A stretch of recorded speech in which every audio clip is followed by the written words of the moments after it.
All right, what we got here is a Chevy Tracker that got into a little accident, courtesy of the old lady, Evil Knievel. So far, we started off by chopping out all the twisted metal and getting a little bit of a canvas set up so I can re-weld a new panel, as you see right there, from the junkyard, and replace all the other parts that needed to be replaced. We have to replace the inner bumper shell, the bumper skin, another fender, air cleaner box, a few other little odds and ends. Nothing too serious. Should be able to get it done pretty quick. Of course, as you can also see, it is icy and snowy everywhere, and of course it's cold, so gotta have us a fire going so we don't end up freezing out here, since I am gonna have to work with my bare hands. So got our equipment here, and I am gonna get started. Have to get everything set up and get to measuring and grinding and cutting and measuring again and doing all that good stuff, and we're gonna burn some metal. All right, we did a little trimming and did a little welding here just to hold this replacement panel in place. Next move is going to be to fit the fender to make sure everything is lined up properly, and be able to come to this side and get this whole side straightened out, to which I'll have to fit the grill and bumper to make sure all that lines up too, and have to do a little more trimming up in here, get all that lined up before tack welding that in place, and hopefully get this thing wrapped up so we can start putting stuff back together. All right, we got the fender mounted. Had to do a little extra stretching of the metal in order to get it lined up with the bolts and everything, but all in all, it is in place. So now we can go to a little fine tuning so we can try to get this whole thing lined up like it needs to be, so I could do the final welding of everything and start reassembling stuff permanently. All right, we fit the headlight housing in there, did a little more tweaking of the panel to make sure that it'll all line up properly. We got all the bolts in holding the headlight housing in. Now we're gonna start doing the grill. All right, we got the grill somewhat hung. It's really hung by just one little clip, but all in all, it's hung in place. And as we can also see, the headlights are lining up pretty good, and this is even before I do the finished welds of this joint right here. So next we are going to pull this grill off and probably do a little burning right after that. All right, we got some welds done. They look a little shitty, but they are done. Right now we're not really trying to go for a grade in a welding class. We're just trying to get this thing put back together so it can actually be driven again. But yep, top weld, bottom weld, underneath looks even shittier, but it'll hold. Done this before and it held. All right, we got the fender back off, headlight housing, all that good stuff, and we're gonna get ready to do some more welding.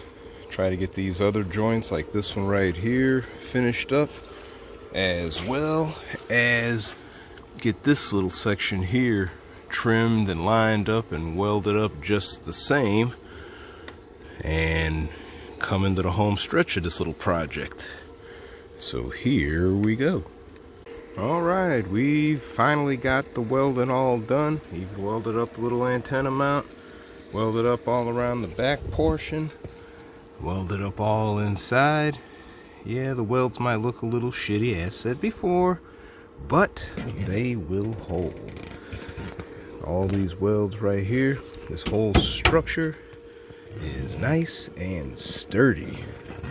Now we can start putting stuff back together once and for all. All right, we got the fender on, got the headlight housing on.